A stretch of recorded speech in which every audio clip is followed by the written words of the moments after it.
What is love?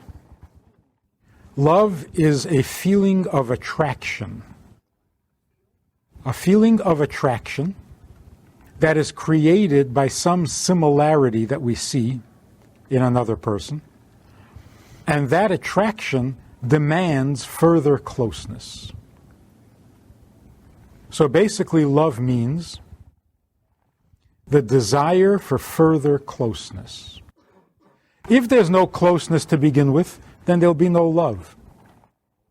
Then there'll be no desire for closeness, because if you're strangers, you're strangers. Where there is some kind of closeness, that will trigger a desire for greater closeness. And that desire for more closeness, that's called love. The opposite, of course, would be hate.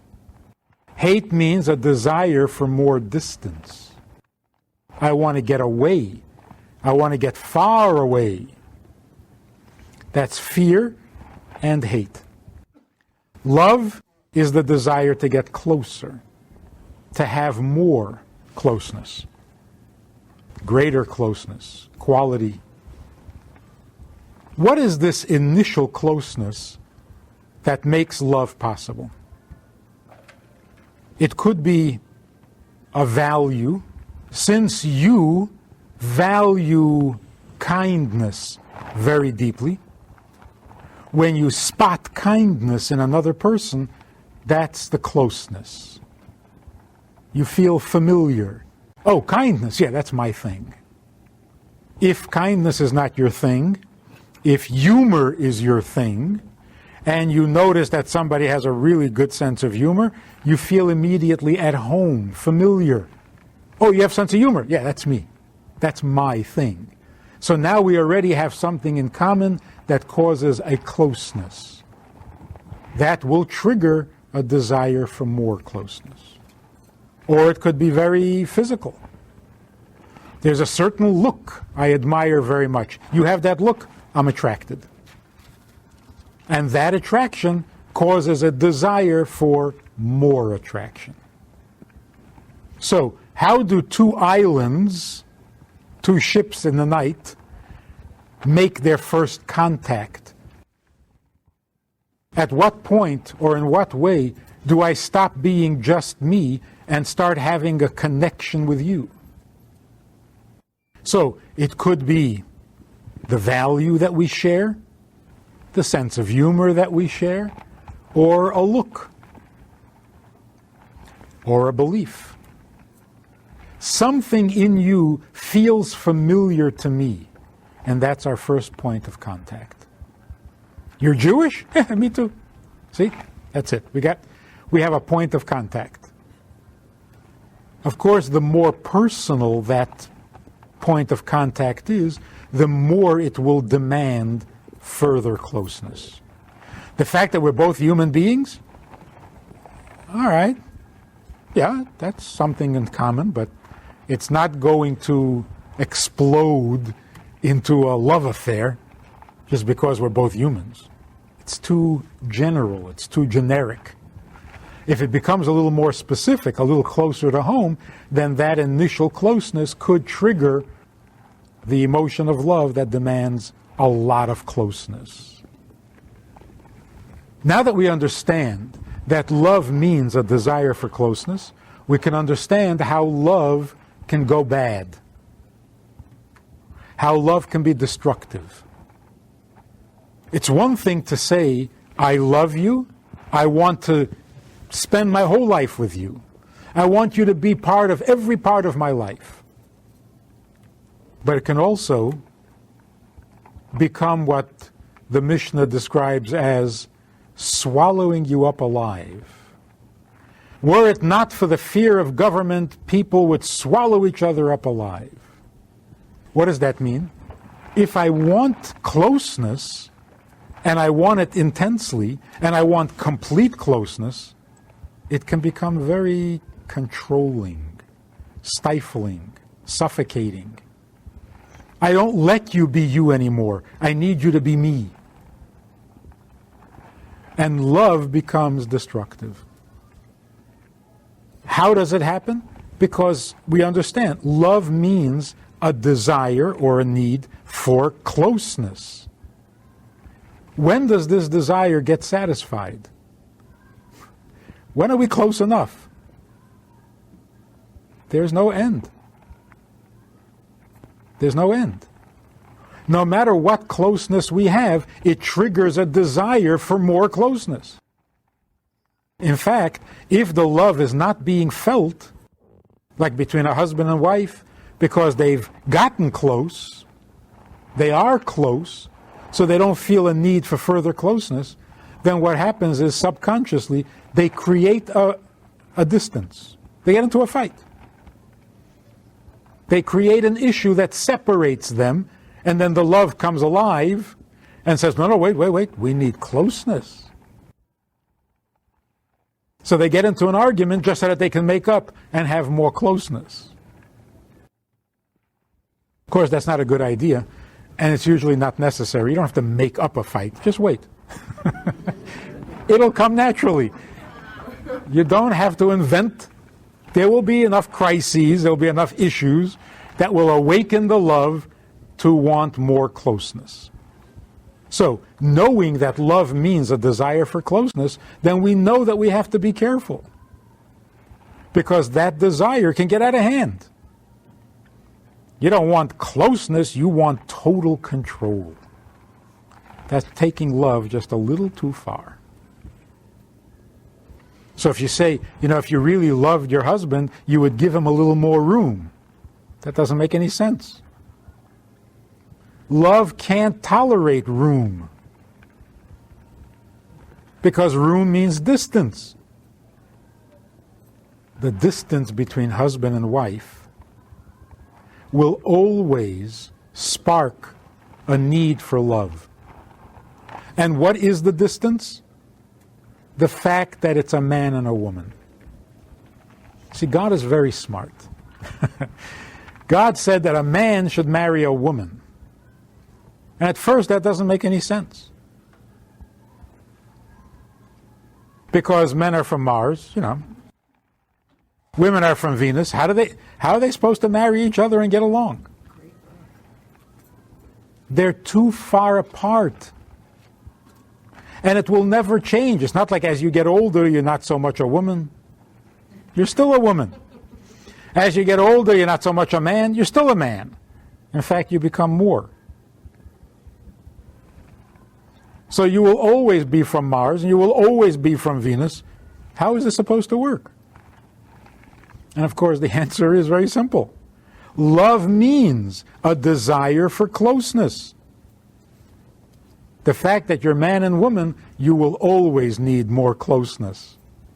Because male and female are opposites. So even without getting into a fight, it's just the fact that he's a man. Well, you got to get closer because this distance. How far is Mars from Venus? They never come together. They're always far apart. So there is always a need for closeness. One of the problems in relationships today is that this book, Men Are From Mars, Women Are From Venus, is a shock to the system because we've tried to convince ourselves that men and women are pretty much the same. For somebody to come along and say, the same? We're from different planets. Well, finally, somebody's telling the truth. But we've tried to convince ourselves that human beings are human beings. Male, female, what's the difference? All people are the same. I don't see you as a woman. I think of you as a person. Well, then we can't get married. Because then there's no distance for us to need closeness. Then it's like a brother and sister. They're close. They don't need closeness. It's not good when husband and wife feel like a brother and sister. So, love means the desire to bridge the distance, to get closer in spite of or because of the distance. And that's why absence makes the heart grow fonder. Absence is a distance. You love each other more when you're far apart. Because when you're closer together, you don't feel the need to bridge the gap, to bridge the distance, because the distance is not so threatening. When you get into an argument, you get into a fight, then you realize how much you love each other. Because that distance is threatening, and the love kicks in and says, no, no, no. We need closeness. We can't have this separation. Okay, so human beings are capable of making connections with each other, which means I am not an island unto myself. I don't exist very well in isolation. I respond. I'm a social creature. I respond to other people if I find something in them that is familiar and similar. That's what we mean by attractive.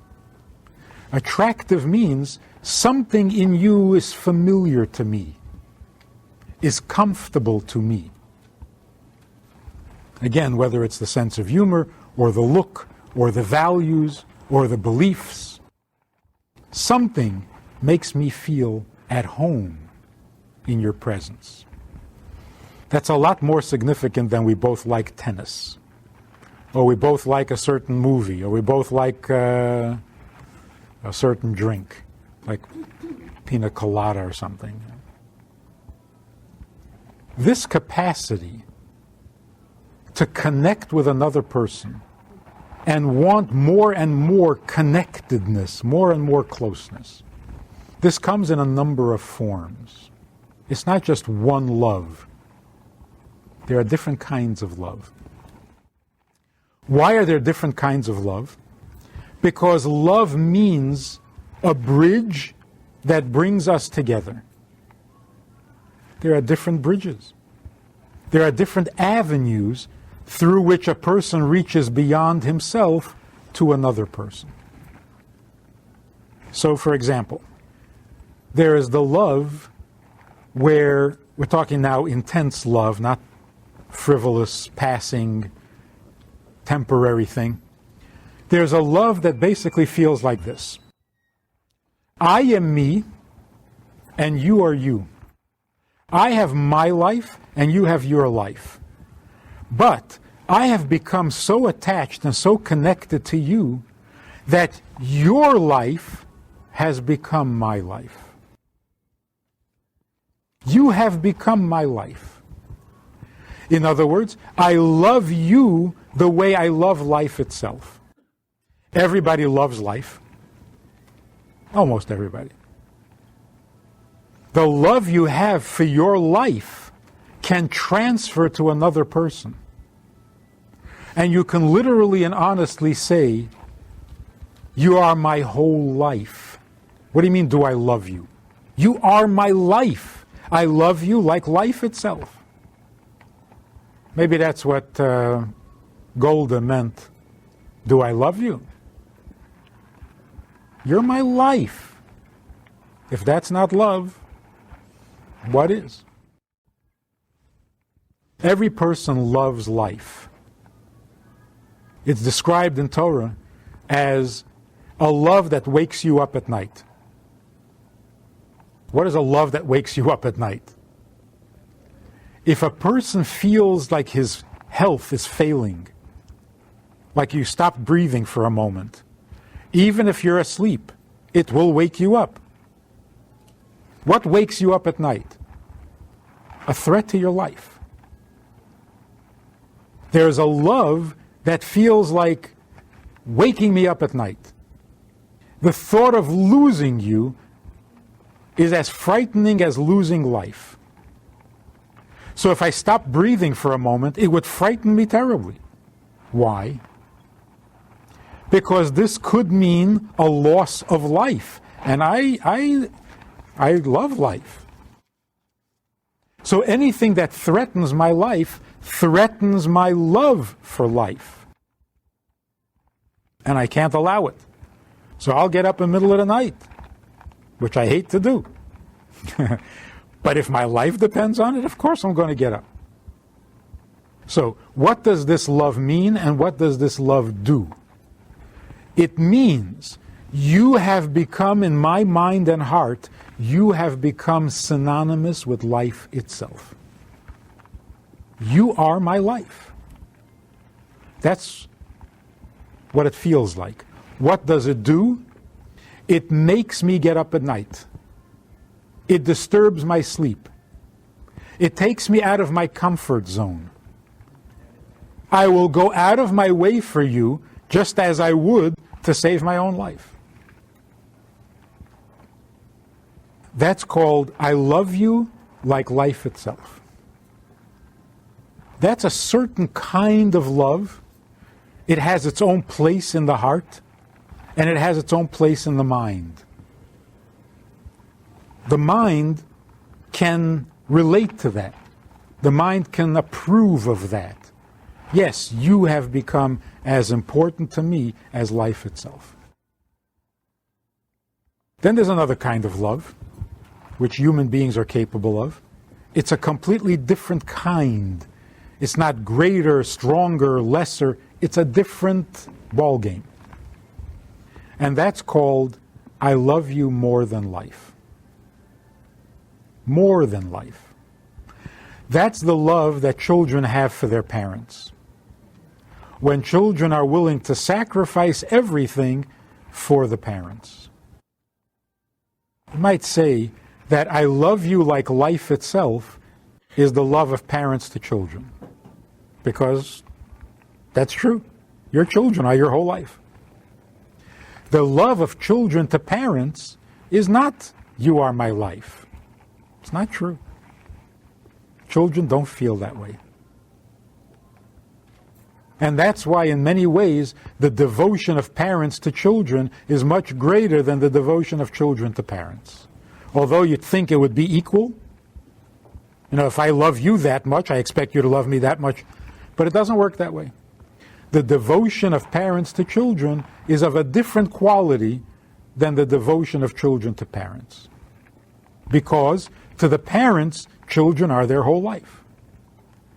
It's not the case with children. On the contrary, in order for the children to have a life, they have to get away from the parents. And the parent can't say, where are you going? I'm your life. That's not true. I got to go find a life. I got to get a life. Torah actually says, therefore should a man leave his mother and father and get married. If you don't leave your mother and father, your life doesn't go anywhere. On the other hand, when children are devoted to their parents, it's bigger than life. It's not you are my whole life. That's very rare. What children feel towards their parents is, you are bigger than life. You're more than life. You are the source of life. And therefore, my life is meaningless in the presence of your life. So if we're in danger, who should be saved? You. Because you're more important than my life. So it's interesting. You're not my life. That would feel very strange and wrong. You are more important than my life. That feels normal. Between children and parents. From children to parents. That kind of love is a completely different emotion. How can you love something more than your own life? See, if you become my life, then I understand. I love life. You're my life? Okay, fine, then I love you. Oh, you're my life? Then I'll love you. It's my life. And the love for life is natural, and we're familiar with it, and it wakes us up at night. Sleep apnea. If you can't breathe for a moment, you wake up. So if I transfer that love to somebody else, I understand. I love life, and you are my life. So naturally, I love you. But what does it mean to love something more than life? Where does that love come from? So you're not transferring a given love, a known love, to somebody else. This is a whole different love. If you don't love your parents that way, you may never love anyone more than life. Because a love more than life, that's not natural. Loving life is natural. But to find a love that is greater than your love for life, that's rare. That's unusual. These kinds of loves are described in Torah only as an example, as a model for the kinds of love that we can have for God. There's a time when we love God because God is life. I mean, without God, there's no life. God is life.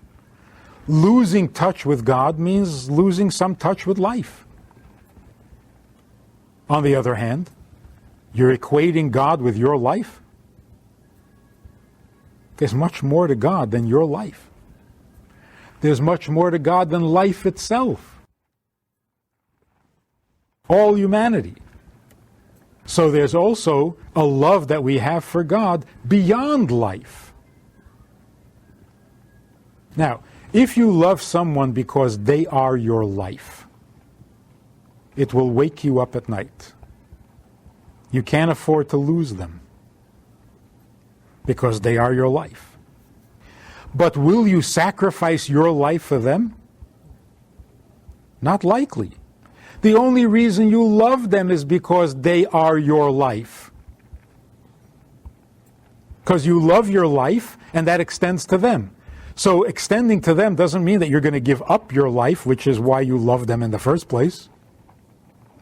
So if you are my whole life, I'm not going to die for you.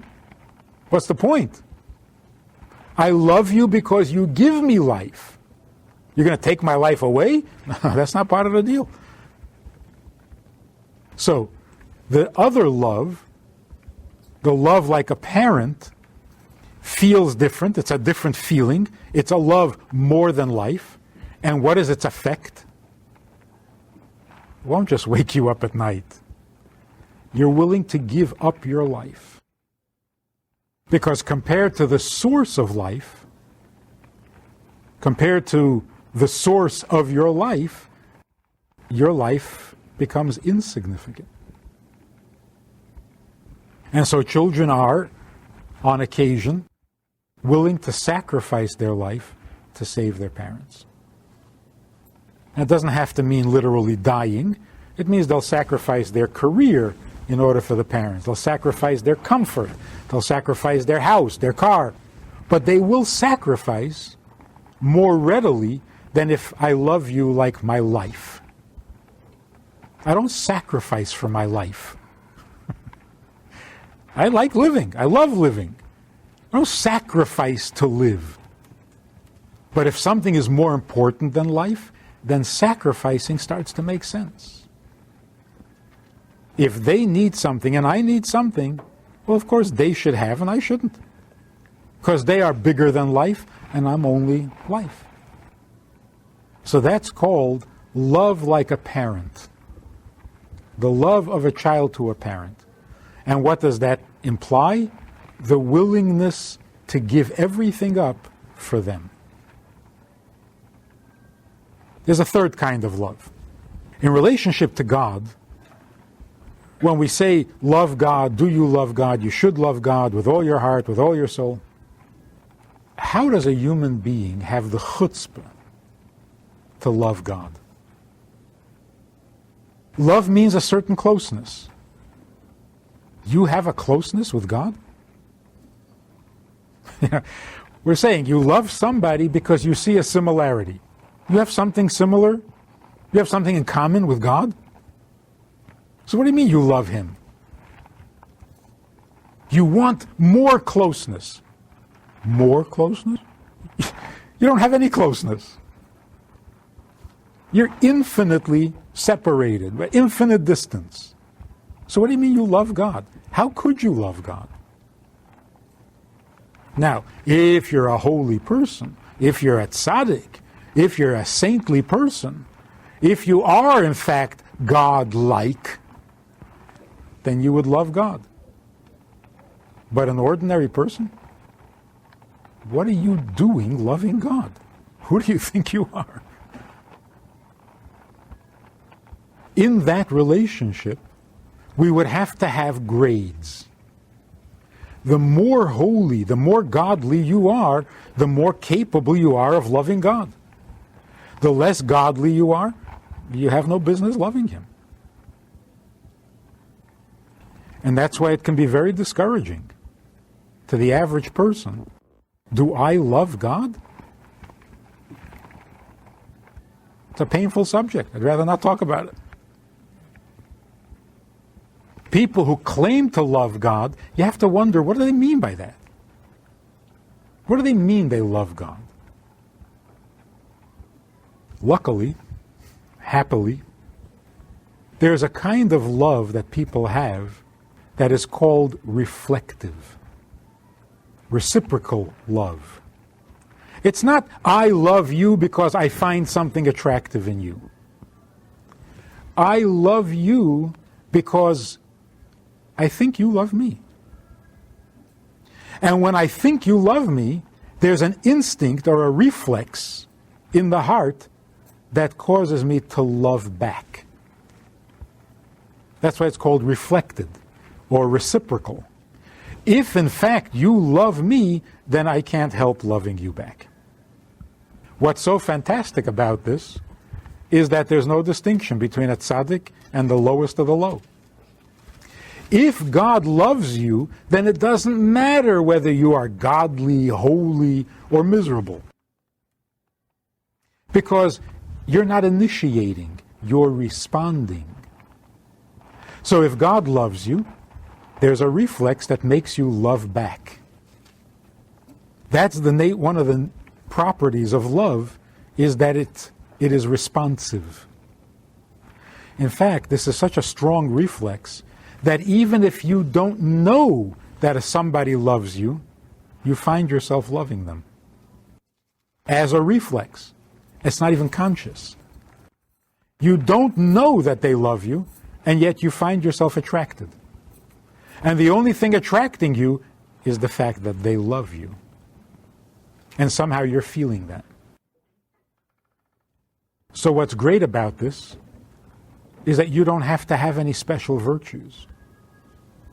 You don't have to be wonderful to love God. Because if He loves you, you love Him back, regardless of what your personal standard or your station in life happens to be. Actually, more than that. The more miserable you are, the lower you are, the more callous, the more undeserving of the love, the more you will love back. If God can love me, being miserable and lowly and unholy and undeserving, if He can love me in this condition, then you got to love Him back. So when I think, wait a minute, what am I doing loving God? Where do I come off loving God? I'm not deserving, I'm not worthy, I'm not special, I'm not holy. The answer is, that's what makes me love Him. If I am so lowly and He loves me, well, I got to love Him back. So if two equals are responding to each other, I find out that somebody, a friend of mine, loves me, I can't help loving him back. Even though we're equals. There's nothing unusual about his loving me. But it gets even stronger if we're not equals. If He is the King of Kings and I am the lowest of the low, and He loves me, then I will love Him back even more than I love an equal. So, this is called reflective love. reciprocal love. When you feel that you are undeserving of someone's love. When a husband feels, my wife is so much better than me. How did I end up with such a wife? She deserves much better. She could have had anybody. And she settled for me. I have not been so good to her. And she loves me. I can't help loving her back. And the more I recognize how undeserving I am, the more I love her. The more I realize how special she is, the more I have to love her for loving me. So, this is a third kind of love. It's a whole different feeling. It's not you are my life. It's not you're more than life. It's you're irresistible. How can I not love you back? And what effect does it have? It doesn't wake you up at night, although it might. And it doesn't make you sacrifice for her, although it might. It has its own special effect. And that is, the more you feel undeserving, the stronger the love will get. In the other two loves, it's not going to work that way. If you love someone like life itself, and then you feel that you don't deserve, it's going to destroy the love. It can become very depressing. You are my life, and I don't think I deserve you. That's a depressing thought.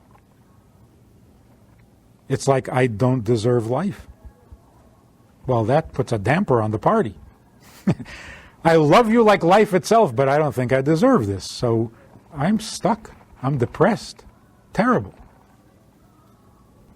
If I love you more than life, but I don't think I deserve to well, then that ruins it. In the third love, whether I deserve you or not, I'm going to love you anyway, because I'm just responding.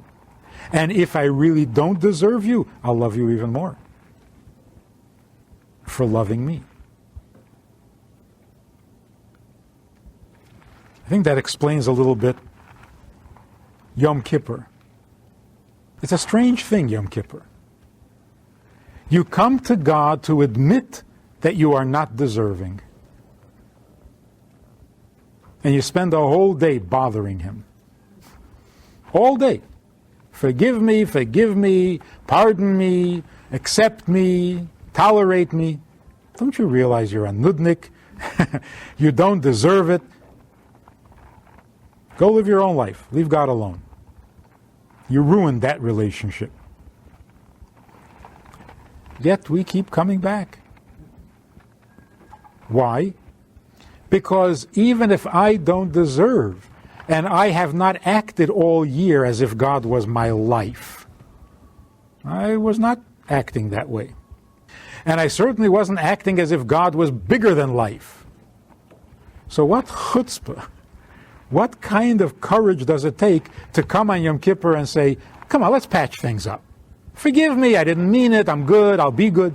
What a chutzpah that is, right? But God invented Yom Kippur. It's not that I want to patch things up, so I invent Yom Kippur and I set aside a day in which I can bother Him all day long and be a total nudnik. No, He invented Yom Kippur. He said, no matter what else you're doing on Yom Kippur, talk to me, I want to forgive you. And that's why we mention it in the prayers quite often. You set this day aside for forgiveness. It's not our invention. And that's what gives us the courage. You love me, okay, so I'm trying to love you back. It's not my idea. You started it. So no matter how bad we think we've been, we approach Him because we're reflecting His love back. Has nothing to do with my being deserving. There's one other kind of love. I mean, there are more, but let's talk about one more. This is called, I love you like a hidden treasure. What is the love for a hidden treasure? That's an interesting. I love you like gold. In Yiddish, parents would say to their children, you are my gold.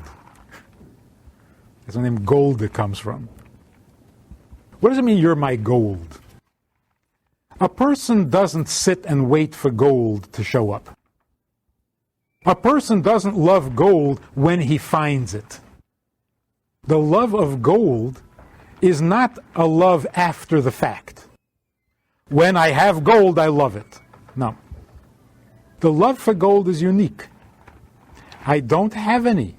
I've never seen any. I'm going to look. I'm going to dig. I'm going to cross oceans because I heard that there's some gold there. What connection do you have to gold? What have you got in common? Nothing. Do you have any gold? No. So where are you going? I'm going to look for gold. Why? Because I love gold. How did you get to love gold? You don't even have any. This is called the love of a treasure. You are my treasure. What does that mean? Even if I didn't have you, I'd come looking for you. It's a whole different kind of love. It's like that expression, if there's no law about this, then they should make one. There ought to be a law. If I didn't love you, if I didn't have you, I would go looking for you. That's related to this thing we call yearning. You yearn for something even if you've never had it. Like, for example, let's say peace. We yearn for peace. There's never been any peace. We yearn for it. Not like homesickness. I used to have such a comfortable home, I want to go back. Peace we never had. And we want it. We yearn for it. So this kind of a love, the love of gold, or the love of a treasure, this can be called the yearning love. A love for someone even though you've never seen them. That might be what marriage is really all about. You're looking for the person you're going to marry. What are you looking for? What does he look like? I don't know. Where does he live? I don't know. Then why are you looking for him? There's a feeling that we have that there's a piece of me that I don't yet have. And it is so essential to me, I got to go looking. In some way, that's more of a masculine trait. To go searching for gold, to go digging for treasures. And even in marriage, it's the more masculine side. The man pursues a wife. It's more of an aggressive thing. But we're capable of that kind of love. We're capable of the feeling or of the recognition that there's a part of me or there's something out there that is so important to me that even if I don't yet have it, I gotta go search for it.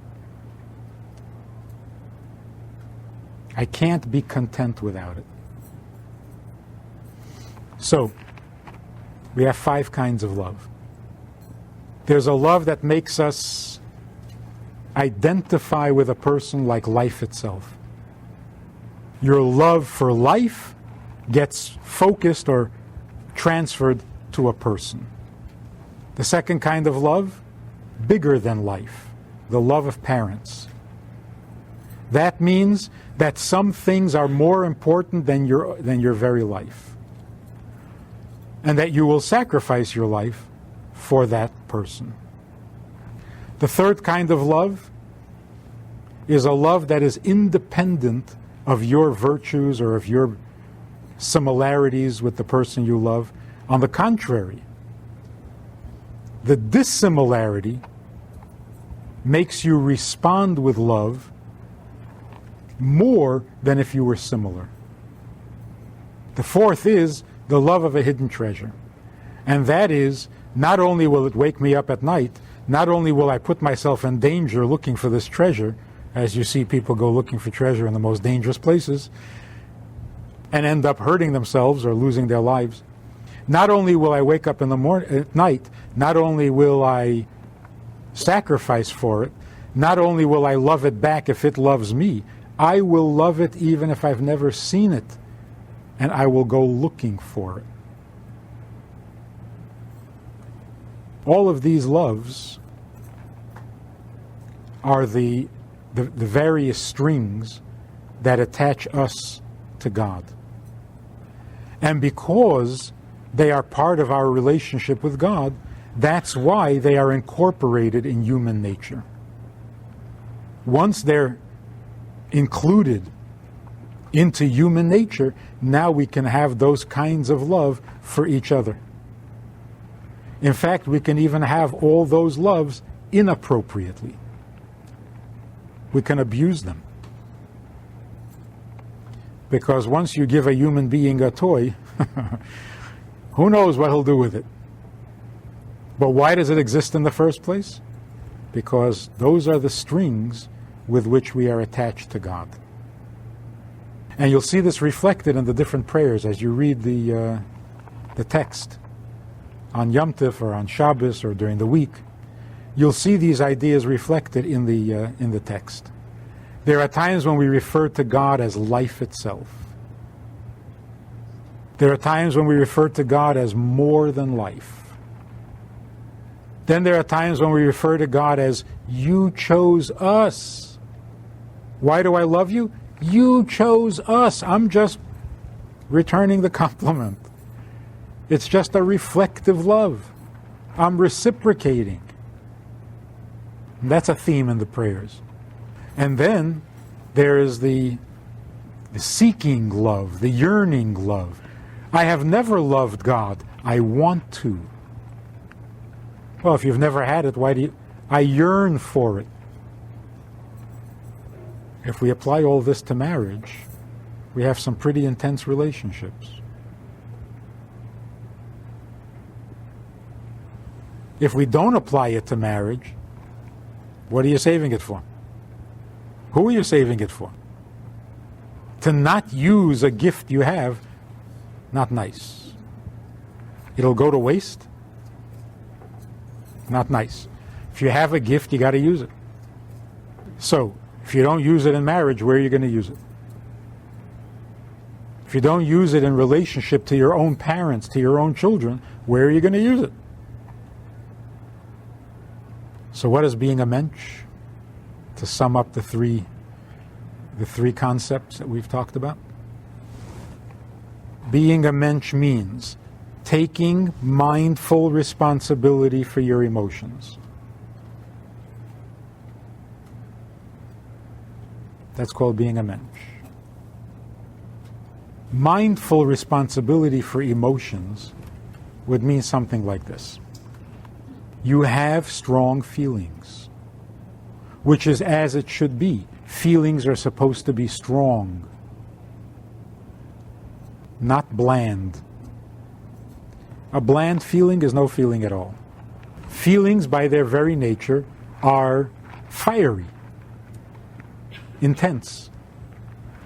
When you have really strong emotions, like, God forbid, grief, or very positive emotions, intense love, intense pleasure, being mindful, being a Mensch, means that even in the moment of intense emotion, you are directed, you're guided, like smart bombs. They're bombs, but they're smart. They explode, but they know where. They know when. Smart bombs. Smart emotions doesn't mean intellectualized feelings. Those are no feelings at all.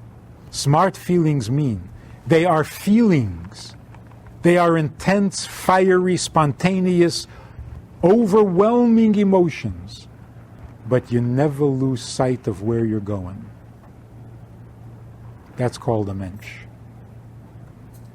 Somebody pointed out there were times when the Rebbe would be speaking about some issue and he would get very intense, upset, angry, disturbed. And you could see he is carried away. And yet, through all of those talks that lasted an hour at a time, if you go back and look at that and listen to it, the Rebbe never misspeaks. In the heat of passion, he never said a word that he had to take back or regret. Inappropriate, exaggeration, never. Even in the heat of the moment, the direction and the purpose was not lost. That's called a Mensch. Have the right emotions and let them be emotions. Let them be strong, let them be intense, and don't lose your purpose. Don't lose your direction. Some people are afraid of emotions because they feel that once they start, they'll never be able to stop. They'll get so carried away. There are people who are afraid to cry because they have so much pain that if they let themselves start crying, it'll be unending. It's not true, of course. You only have so many tears. But even if you could cry endlessly, being a Mensch means, even if I let all my emotions go, I will not lose my purpose or my direction. You know what they say about hypnosis? People are afraid of hypnosis because who knows what the hypnotist can make you do or say while you're hypnotized. And they insist that that's not even possible. Being hypnotized does not mean that you can be manipulated. You can't. No one can make you do something you don't want to do. I don't know for sure. I'm only saying what they say. Which means, by the way, even when you surrender completely to the hypnosis, you don't lose your purpose or your direction. You will not do something you don't think is right. But you're hypnotized. You've completely surrendered. Your eyes grew tired and they started to close, and you are now suggestible. And the hypnotist can tell you to float in the air, and you will. And yet you haven't lost your direction. If it's wrong, you will refuse. That's pretty impressive. Being a Mensch means no matter how emotional you get, your mind doesn't forget. So you can afford to let yourself feel spontaneously, unconditionally, and not be afraid that you're going to end up doing something bad. So when a person says, don't get me angry, because, when I get angry, I can't be responsible for what's going to happen. Oh, yes, you can. You're a human being. No, when I get angry, I get very angry. Okay. And when you're very angry, then you're not a human being? So that argument, I cannot be responsible for what I do when I'm angry, is not acceptable. A Mensch is responsible, even in the heat of the moment. Of course, we understand when a human being fails. Crime of passion, we understand. What we understand is, not every Mensch is a Mensch. So if in the heat of passion you commit a crime of passion, we'll take that into account. But you ain't no Mensch. You're certainly not a Mensch.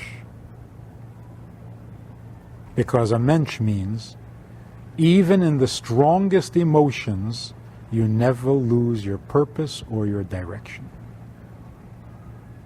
And that's why we are permitted to feel emotions as deeply and as strongly as you can.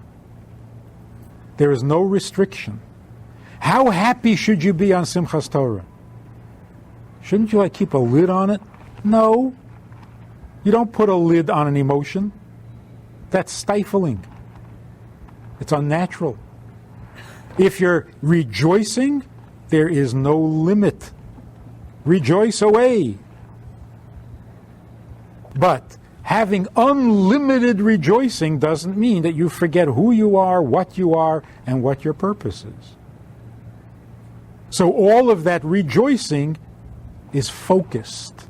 It doesn't get distracted. It doesn't turn into something else.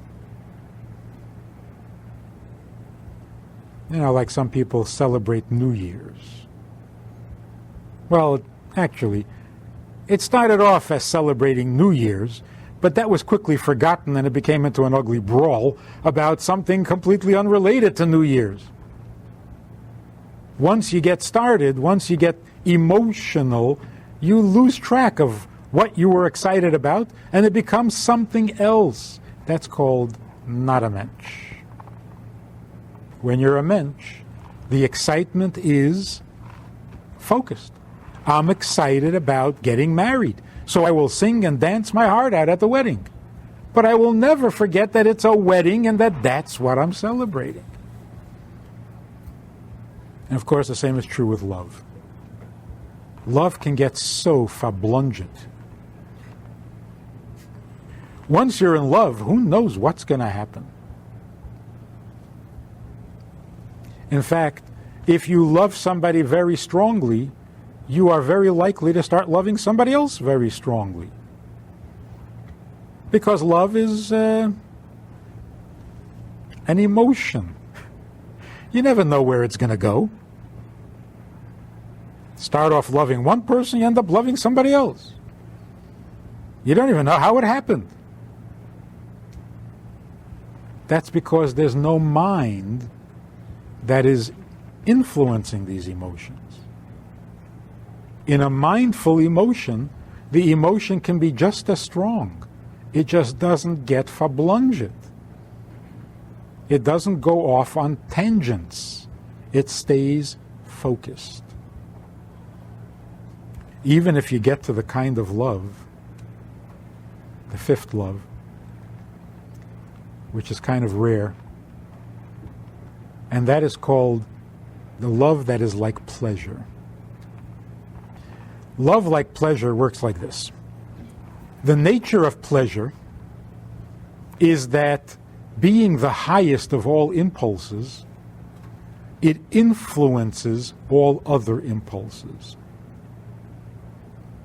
When a person is experiencing intense pleasure, every other emotion, every other sensation, every other impulse gets drawn into that pleasure, and he is so completely focused that his entire being becomes exclusively pleasure.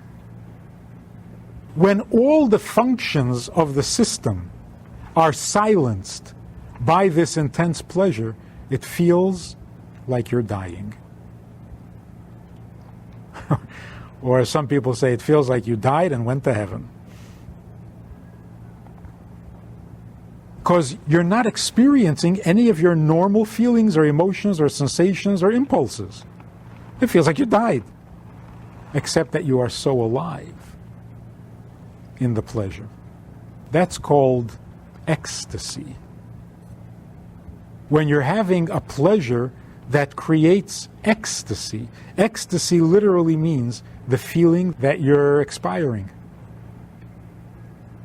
In fact, when that experience is really intense, there is the danger that you will literally expire. And you need to do something to keep you connected. Pleasure is the experience or the sensation of rising. You lose your gravity. There is nothing left to pull you back down. So you can literally expire. The soul will leave the body. There's a mystical concept. When the mystics were going to go into their mystical experience, they drew a circle in the sand and sat in or stood in the circle. And one of the reasons for that is to give them some focus so that they don't completely dissolve into the pleasure and literally die. A person who can be mindful, even in that experience, that is a real Mensch. That is a real Mensch. Which explains the story of Rabbi Akiva and his colleagues. There were 4 of them, and they went into the secret gardens of Torah. 3 of them didn't make it. Rabbi Akiva made it because he went in healthy and he came out healthy. And of course the question is, didn't they all go in healthy? They just didn't all come out healthy. But they all went in healthy. They were all scholars. They were all saints. They were all his colleagues. So what made him so different? They went into the secret gardens of Torah to find that ecstatic love. 3 of them forgot to focus. What is the point of experiencing that love? What is the goal? What's the objective? And because they lost their focus, they literally lost everything. One died from ecstasy, the other one went insane, could not come back to normal life, and the third one just stopped believing in anything. All his fuses were blown. Rabbi Akiva went in healthy and he came out healthy, which means he went in with a purpose. There was a purpose to the experience. It wasn't an end in itself. And that's why he had the experience and he came out healthy. In simple terms, that means a person should be thoughtful and mindful about everything, including wild emotions. You're going to have a wild, intense emotion? Go for it. Gesundheit hate. But don't become brainless. Have a purpose, have a guide to that emotion, and come out better off than before. That's called a Mensch. If you're guided, then your emotions won't destroy you. They will only enhance your life. When they're not guided, emotions are very dangerous. Having a new year gives us an opportunity to refocus. What does it mean to make New Year's resolutions? What is that? Foolishness. We all know we don't keep them.